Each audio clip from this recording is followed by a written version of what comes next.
is going on, gents? It's R.P.M. here, coming at you with a special episode of Hockey Mask Time.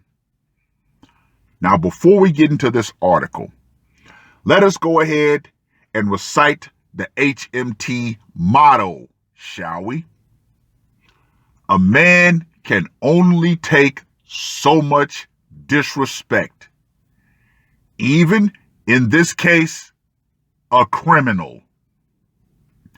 Now, Lord Drag One Sama asked me to cover this article, which was published on the 15th of March. It's kind of lengthy, so I'm going to go ahead and just pick out the meat and go from there. Oh, and there will be a trigger alert later on because I will be going in on some things. Stimulus check argument led to Indianapolis quadruple murder. Her family said Genetrius Moore worked hard at a beauty supply shop to support herself and two little girls and appreciated the most recent $1,400 stimulus check issued to help Americans recover from the Charlie 19 pandemic. Okay, the foundation has already been set. With a name like Genetrius, you can go ahead and put the rest, any imaginations of how these people are. They are hood people. This was a hood setting, which led to a violent hood action, which inevitably led to a hood outcome. The father of her youngest baby, Malik Halfacre, thought he should get half.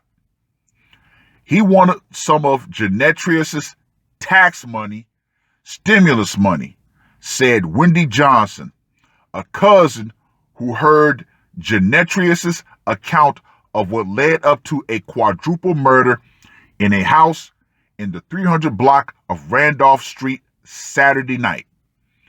She had just got her money, and he wanted half of her money. She said, "No, you don't deserve any of this. I work, I take care of our child. You don't do anything." Oh boy. Question number one. Why would she have a child with a man who obviously demonstrated that he wasn't shit? He was not a contributing member of the community. He had already proven himself to be a menace. But we already know the answer to that question, which I'm going to go into later. He said, "I really want half." She said, "I'll give you $450. Take it or leave it." That sassy mouth. He said, "I'm going to get that money." That was the day before. Okay, right there, every red flag should have went up for her to do something, i.e., leave. Johnson was told that on Saturday evening, Genetrius was outside at the curb looking after her car when Halfacre walked up. She said he gave her an evil look and walked off, said Johnson. He came back. Okay, he already told you that he was going to come back and get that money. Once again, alarm bells should have went off, i.e., calling the police, letting them know that you are possibly in danger. Up. Why didn't she do that? We're going to talk about that later in the video also. Police said Halfacre came back for a second time. Then 4 people were dead. The mother of his child was wounded, the baby was missing, and the ex-con was on the run. During an exclusive interview with Fox 59, the family identified the dead as Genetrius's 7-year-old daughter, Eve Moore, her brother, 23-year-old Daquan Moore, her mother, 44-year-old Tamika Brown, and her cousin, 35-year-old Anthony Johnson. Malik came back in the house asking, "Where's the money?" said Johnson, repeating the account Genetrius told her. They're like, "What money? What are you talking about?" He said, "Where's the money? Where's the money?" Johnson said she was told that's when Halfacre started going through Genetrius's purse. Daquan was trying to save his sister. Like the good little simp white knight that the overwhelming majority of us black men, are trained to be. He was taking up for his sister, said Johnson. He stood up and said, "You cannot have the money. You cannot have her money." That's when she said he pushed Malik. And Malik pulled out the gun and started killing everyone. Oh, so in typical hood fashion, "I gotta protect my queen. She my sister. She the queen." He decided to attack a known criminal. Oh yeah, see, that's when he signed his own death warrant and the death warrant of everyone around him. Drinking time, excuse me.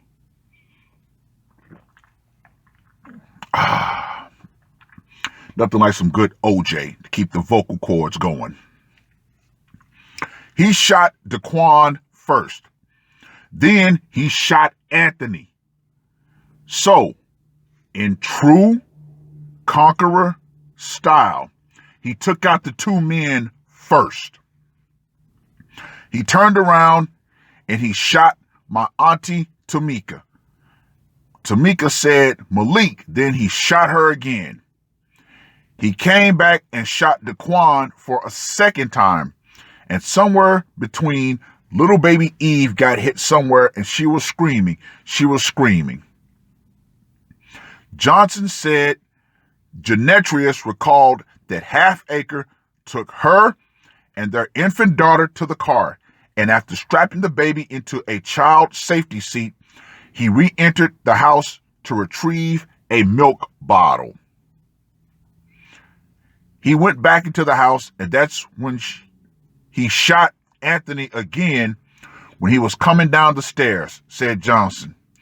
When he went into the house, that was Genetrius's cue to run for her life, and that's what she did. Wow. Just wow. Isn't it ironic that the person that set in motion the deaths of 4 damn people herself became a coward in the face of protecting her own daughter? She decided to bail. Now this goes back to something that Tommy Sotomayor always says in these cases. These women do not love their children. They are nothing more than a means to an end.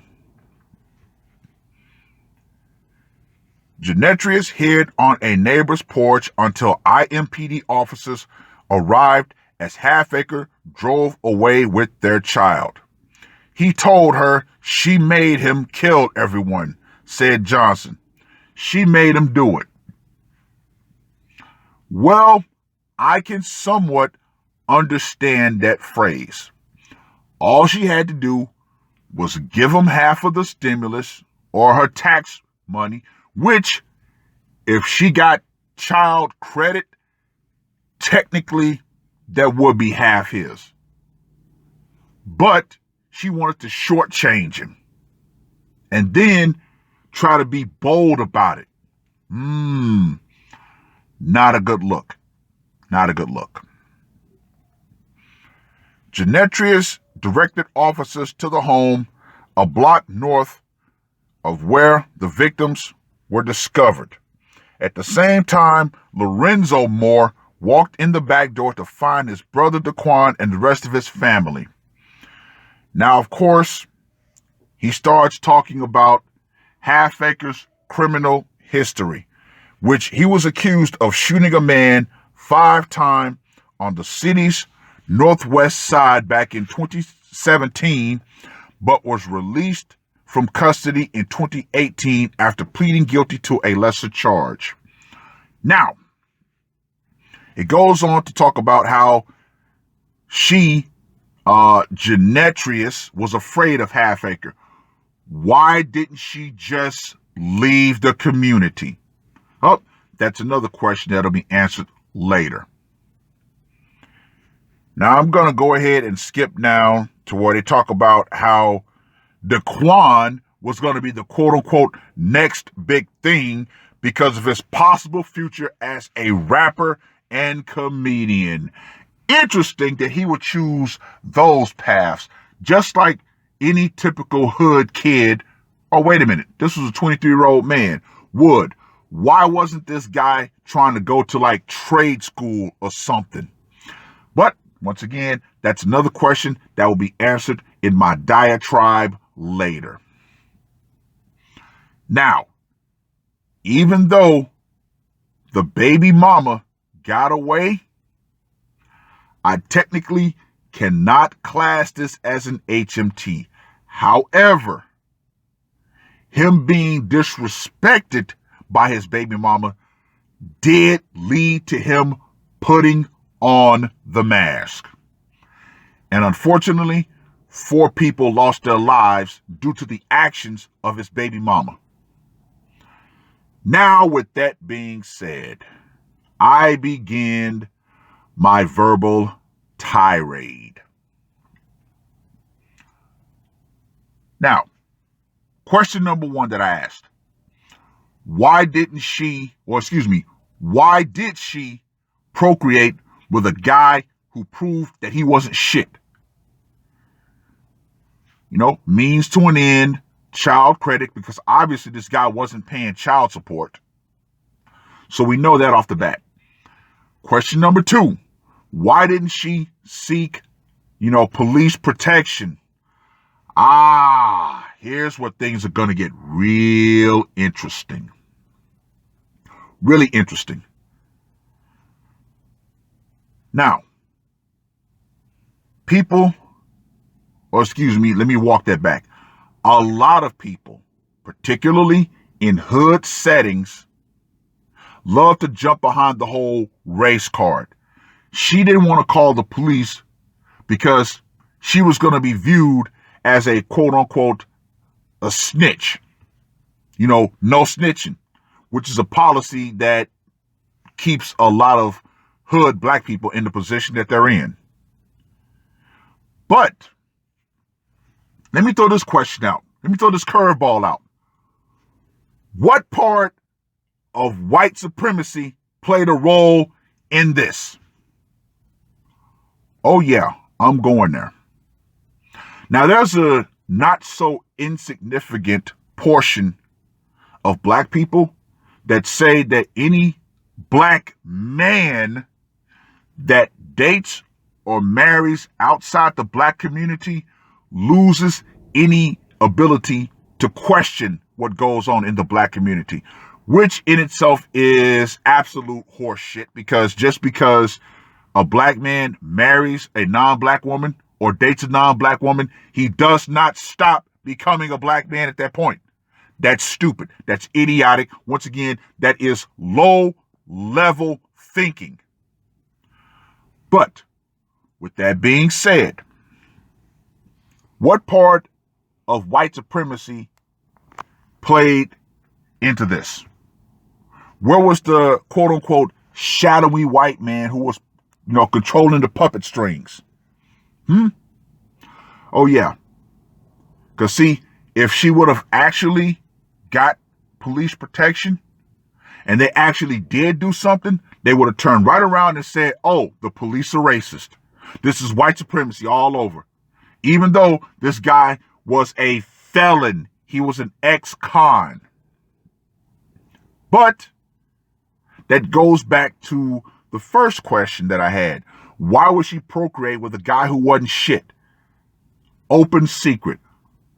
A not so insignificant number of black women love the fantasy of the reformed thug, which is why they have kids with these thugs.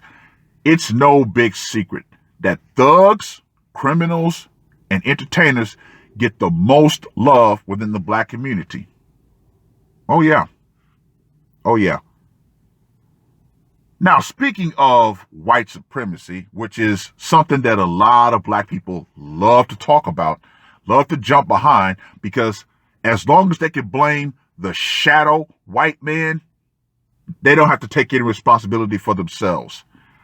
Now, here is what real white supremacy looks like. Lyndon B. Johnson's Great Society Plan. That's true white supremacy. Yeah. As a matter of fact, the whole Goldman Sachs $10 billion towards black women, I wasn't going to cover that. However, that is actually a great time to talk about it with this article. That right there, which I would personally dub the Great Society Plan 2.0. That's true white supremacy. And I gotta, mention Minister Jap because this is his thing. If black women take so much as a dime of that money, then they will show that they are truly the German shepherds that Minister Jap talks about.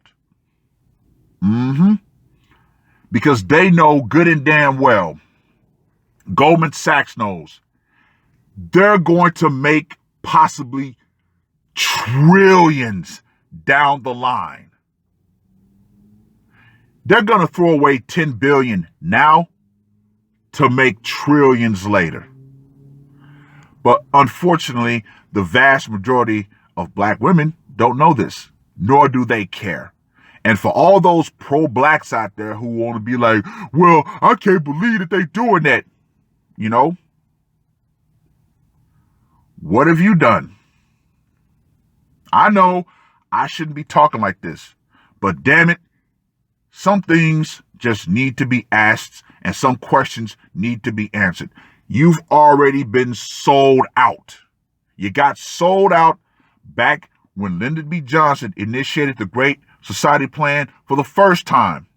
And we all know that, those black women are not going to turn down that $10 billion. So guess what? That's a second stab in the back for black men who want to, quote unquote, protect the black community. No. Nope. For all those black men who want to, quote unquote, save the black community, nope. It's just not going to happen. It's just not going to happen. Oh, well, it is what it is. But see, guys like me, we were called sellouts for walking away. And guess what? I'm living a more peaceful life. A lot of things that guys in the hood worry about, I don't have to worry about. So, hey, it is what it is. Unfortunately, there is no saving the black community. And, unfortunately, black women have already showed that they're willing to sell you out yet again. So, oh well. Yes, that ends my tirade tied into what happened with this guy putting on the mask. I know I didn't give him a score because the person who honestly should have been taken out wasn't. So yeah, it is what it is. All of this ties in together. So read the article. Let me know what you guys think. And ladies, the power will eventually go out. Feminism and all of your handouts via Big Daddy government and the gun of the state will go out right along with it. And as you can see, guys like this who don't care about the law, they're going to run free. And things will get a whole lot more interesting. That's all I got to say for this one. RPM, I am out. Murder on my mind, yeah. Losing all my hope, yeah. I'ma do the crime, yeah. Fuck the red or blue, I'ma take the black pill, yeah. Fuck the red or blue, I'ma take the black pill.